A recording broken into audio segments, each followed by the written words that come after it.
Hello students. In the last class, we have studied about the chapter number 7, that is atoms and molecules. So in the last class, we have recalled what we have studied in the 9th standard, and we have studied about the modern atomic theory, that is the postulates of modern atomic theory, and we have studied about the atomic mass and the atomic mass unit. So today we are going to study about the relative atomic mass, what is average atomic mass, and we are going to solve some problems based on the average atomic mass, and we are going to study about what is a molecule and what are the classification of molecules. So in the last class we have studied about the atomic mass unit, that is AMU. So what is this atomic mass unit? It is the 1/12 of the mass of a carbon 12 atom. So when you take the mass of carbon 12 atom, when you take the 1/12 part of the mass of carbon 12 atom, it is called as atomic mass unit. So when you consider this as the carbon atom, when you take the 1/12 part of this mass of the carbon atom, it is considered as the atomic mass unit. So this atomic mass unit, it is given the symbol small u, and the mass of this proton or the neutron, it is approximately equal to 1 atomic mass unit. So this is we have studied in the last class. So today we are going to study about the relative atomic mass. So we know that the atoms are very small, so that its absolute mass cannot be determined directly. That is, we cannot measure the weight of the atoms directly because the atoms are considerably very small, so that we cannot see in our naked eyes. So that what we are going to do is we are going to compare and measure the weight of the atoms.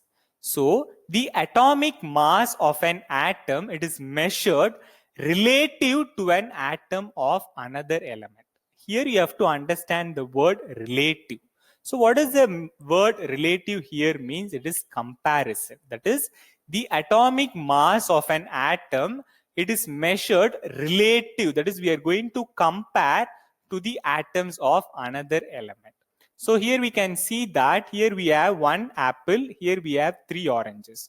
So here we can see that here this weight of 3 oranges and the weight of 1 apple, how it can be compared. So here we can compare that this the weight of 3 oranges, it is 3 times the weight of the apple. That is how we are going to compare the atom with the another atom. So we are going to compare the atomic mass of an atom with the atoms of another element, so that we are going to take one element as a standard. So when you take this beam balance or the pan balance or any physical balance, you can see the standard weights, that is the standard weights of 1 kg or 500 gram or 250 gram or 100 grams or 50 grams, like that.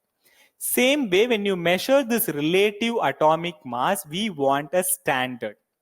With that standard, we will compare the weight of the another element. So this standard is taken as the mass of the hydrogen atom. So the mass of hydrogen atom was chosen as a standard, and the masses of other atoms were compared with it. We know that this hydrogen is having 3 isotopes. Due to its having this isotopic abundance, the mass of hydrogen atom is taken as standard and it is compared with the masses of the other atoms. So the mass of hydrogen atom is taken as standard, and the mass of another atoms, it is comparatively weighed, so that this relative atomic mass, it is measured. So initially the mass of hydrogen atom is used as a standard, and then the mass of oxygen atom, it is used as a standard for some days, and now we are using the mass of carbon 12 atom as a standard to measure the mass of the other atoms. So now we have understood what is relative atomic mass. So we are going to take the mass of one atom as a standard, and we are going to measure the mass of another atom comparatively, that is relative. So the mass of hydrogen atom was chosen as a standard, and we have measured the mass of the other atom. That is how much it is greater than the mass of the hydrogen atom. So we are going to compare with it. So first we have used the mass of hydrogen atom as a standard, and then we have used the mass of oxygen atom as a standard. That is, we have taken the mass of oxygen atom as a standard, and we have measured the mass of other atom, that is how much it is varying, that is how much it is greater than the mass of oxygen atom. But now we are using the mass of carbon 12 atom as a standard to measure the mass of other atom. That is, for the mass of carbon 12 atom, how much the mass of other atom it is varying. That is, how much it is greater than the mass of carbon 12 atom.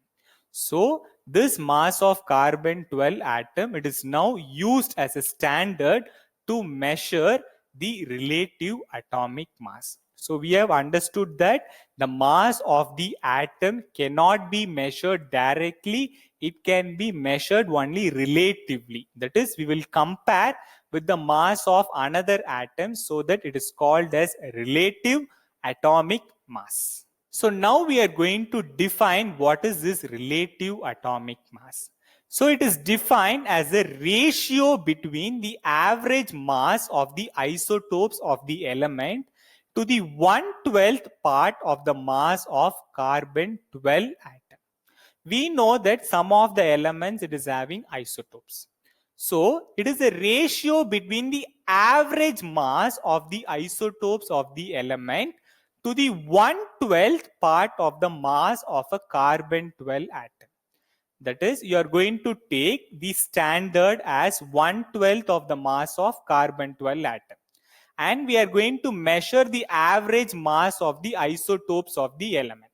So we are going to compare how much it is going to be varying with this mass of 1/12th of this carbon 12 atom.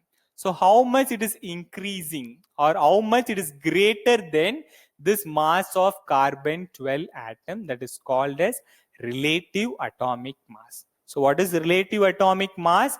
It is the ratio between the average mass of the isotopes of the element to the 1/12th part of the mass of a carbon 12 atom. That is, we are going to take the standard as 1/12th of the mass of carbon 12 atom, and we are going to compare with the average mass of the isotopes of an element. So this relative atomic mass, it is denoted as capital A to the subscript small r. So this relative atomic mass, it is given as the ratio of average mass of the isotopes of the element by 1/12th of the mass of one carbon 12 atom. So now we have understood that we are going to take the standard as the mass of 1/12th of the carbon 12 atom. We are going to take the element, we are going to measure the average mass of the isotopes of the element, and we are going to compare how much it is greater than the mass of 1/12th of the carbon 12 atom. So how much it is greater than the 1/12th of the part of the mass of carbon 12 atom, that will give the relative atomic mass of that element. So this relative atomic mass, it is the ratio of average mass of the isotopes of the element by 1/12th of the mass of one carbon 12 atom.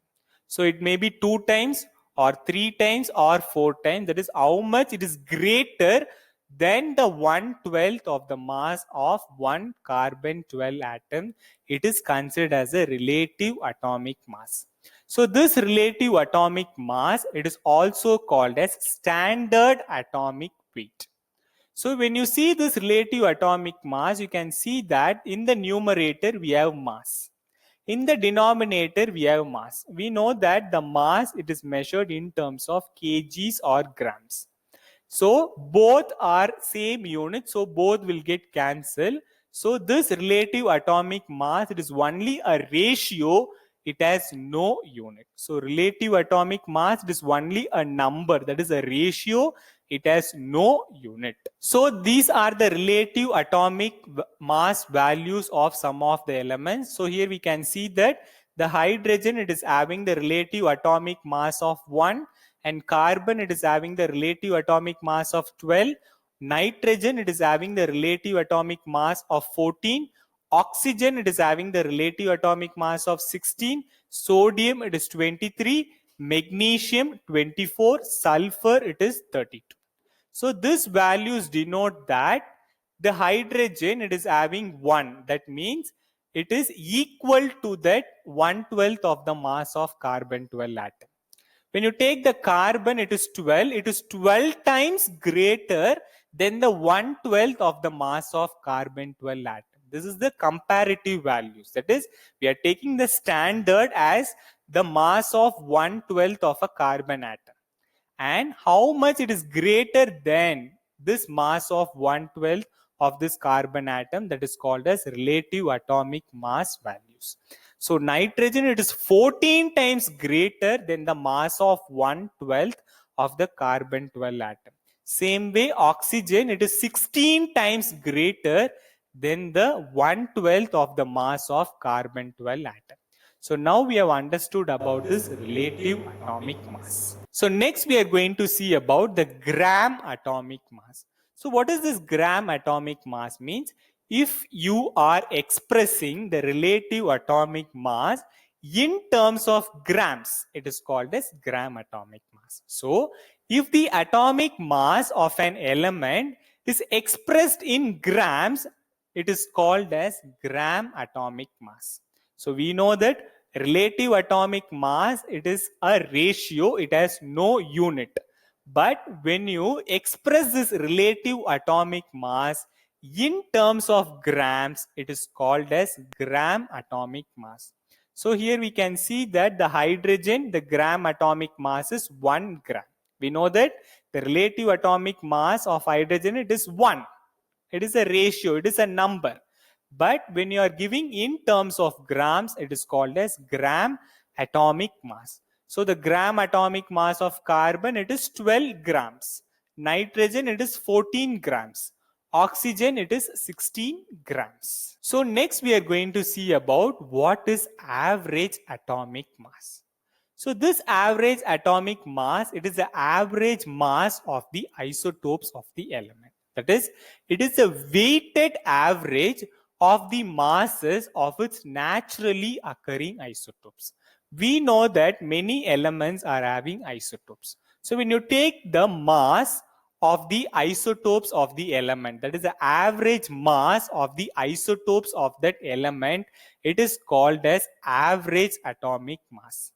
So here we can see that the hydrogen, it is having 3 isotopes, that is H11, H12 and H13, that is protium, deuterium and tritium. So when you take the average of the mass of these 3 isotopes, it is called as the average atomic mass. Same way, we know that oxygen is having 3 isotopes, that is O16, O17 and O18. So when you take the average mass of these isotopes of these elements, it is called as the average atomic mass. So next we are going to see how to calculate this average atomic mass. So we know that the average atomic mass, it is the average mass of the isotopes of the element. So here we can see that the isotopes of carbon, that is carbon 12 and carbon 13. So the mass of carbon 12 is 12 atomic mass unit. The mass of carbon 13 is 13 atomic mass unit. So they have an isotopic abundance of this carbon 12. It is having the isotopic abundance of 98.90%.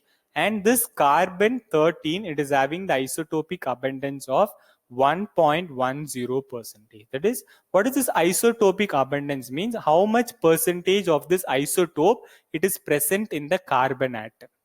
So in the carbon atom, The carbon 12 isotope, it is present in 98.90% and carbon 13 isotope, it is present in 1.10%. So to find out this average atomic mass, it can be found out by the mass of first isotope into the percentage abundance of first isotope plus the mass of second isotope into the percentage abundance of second isotope. So here now we are going to calculate the average atomic mass of this carbon atom. So we are going to find out this average atomic mass, that is AAM, that is average atomic mass, is equal to the mass of first isotope. When you take the mass of first isotope, it is 12 atomic mass unit.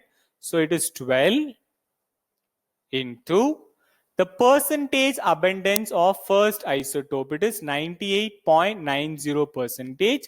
So it is 98.90%. So it is divided by 100 plus mass of second isotope. That is, when you take this carbon 13 isotope, the mass, it is 13 atomic mass units. So 13 into the percentage abundance of second isotope, it is 1.10%. That is 1.10 by 100. So this is the mass of first isotope into percentage abundance of first isotope. This is the mass of second isotope into percentage abundance of second isotope. So now we are going to simplify this. That is, this can be written as 12 into 98.90 divided by 100. So this two digits will get shifted. So it will be 0.989 plus 13 into 1.10 divided by 100. So two digits will get shifted. So it will be 0.011. So now we are going to simplify this. That is 12 into 0.989. It is 11.868 plus 13 into 0.11. It is 0.143.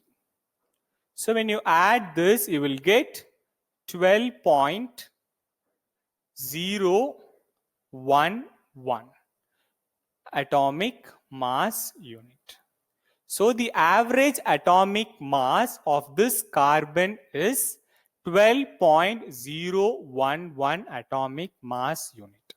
So this is how we have to calculate the average mass of the atoms of the element. So these are some of the atomic mass, that is the average atomic mass of some of the elements. So here we can see that the hydrogen, it is having the atomic mass of 1.008. Helium, it is having the atomic mass of 4.003. Lithium, it is having the atomic mass of 6.941. Beryllium, it is having the atomic mass of 9.012. Boron, it is having the atomic mass of 10.811. So here we can see that this denotes the average atomic mass, that is the average mass of the isotopes of the element. So next we are going to do another problem based on the average atomic mass. So here they asked to calculate the average atomic mass of oxygen. So they given the three isotopes of oxygen, that is O16, O17 and O18. They given the mass in terms of atomic mass unit of these three isotopes. So the mass of this O16 isotope is 15.9949. O17 isotope is 16.9991. O18 is 17.9992. So the percentage abundance of O16 is 99.757. O17 it is 0.038 and O18 it is 0.205. So we have to calculate the average atomic mass of oxygen. So when you calculate the average atomic mass of oxygen, it is the mass of the first isotope. That is, here the first isotope, it is O16. So the mass they are given as 15.9949. If they are not giving this mass, means we can take this mass number directly. But they given the mass, that is 15.9949. So the mass of the first isotope, it is 15.9949 into the percentage abundance of the first isotope, it is 99.757 percentage. So it is 99.757 by 100, because it is given in percentage, plus the mass of the second isotope, it is 16.9991 into the percentage abundance of the second isotope, it is 0.038, that is 0.038 divided by 100, and the mass of the third isotope, it is 17.9992 into the percentage abundance of the third isotope, it is 0.205 percentage. So divide by 100. So we have written the mass of first isotope into the percentage abundance of first isotope plus the mass of second isotope into percentage abundance of second isotope plus the mass of third isotope into the percentage abundance of the third isotope. So now we are going to simplify this, that is 15.9949 into, when you divide this 99.757 by 100, you will get 0.99757 plus 16.9991 into, when you divide by 0.038 divide by 100, you will get 0.00038 plus 17.9992 into 0.205 divided by 100 is 0.00205. So now we are going to simplify this. So when you simplify 15.9949 into 0.99757, you will get 15.9560 plus, when you simplify this, 16.9991 into 0.0038, you will get 0.006459 plus, when you simplify the 17.9992 into 0.00205, you will get 0.03689. So when you add all these, you will get 15.999 atomic mass unit. So how to calculate this average atomic mass unit is, so first take the mass of the first isotope into the percentage abundance of first isotope plus the mass of second isotope into percentage abundance of second isotope plus the mass of third isotope into the percentage abundance of third isotope.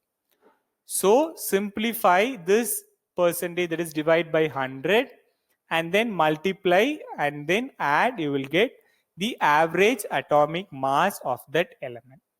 So here we can see that the average atomic mass of oxygen, it is 15.999 atomic mass unit. So you can see that in the periodic table, we can see that it is given 15.999. That means it denotes the average atomic mass of the isotopes of the element, because the average atomic mass of the isotopes of the element, it is considered as the atomic mass. So it does not given as a single atom. That is, we cannot give the atomic mass of a single isotope, so that this atomic mass which is given in the periodic table, it is the average mass of the isotopes of the element. So next we are going to see what is a molecule. A molecule is a combination of two or more atoms held together by a strong chemical forces of attraction, that we call it as chemical bonds. So two or more atoms combine to form the molecules, so in which the atoms are held together by a strong chemical forces of attraction, that we call it as chemical bonds. So in between the atoms, there is some forces of attraction. That attraction, it is called as chemical bonds. So here we can see an example of water molecule, in which it is having one oxygen atom and two hydrogen atom. This oxygen atom, it is held to the hydrogen atom by a forces of attraction, that is chemical forces of attraction. It is called as a chemical bond. So all the atoms present in a molecule as the forces of attraction in between them, that we call as a chemical bond. So what is a molecule? A molecule is a combination of two or more atoms held together by a strong chemical forces of attraction, that is chemical bonds. Next we are going to see how to classify the molecules. So we can classify the molecules based on two things. So a molecule may contain atoms of same element, or it may contain atoms of different elements, that is two or more elements joined in a fixed ratio.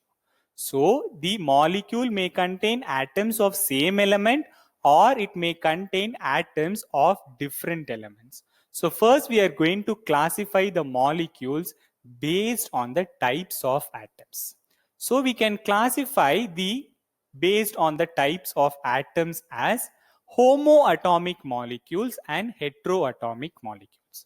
So we know that what is homo? It is same.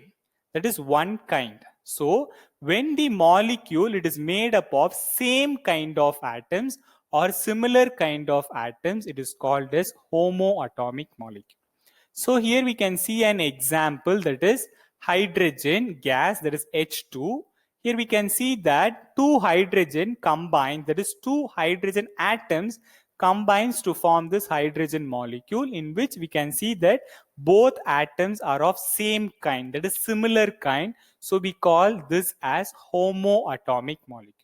So when you take nitrogen, two nitrogen atoms combine to form this N2 molecule. So both nitrogen atoms are of same kind.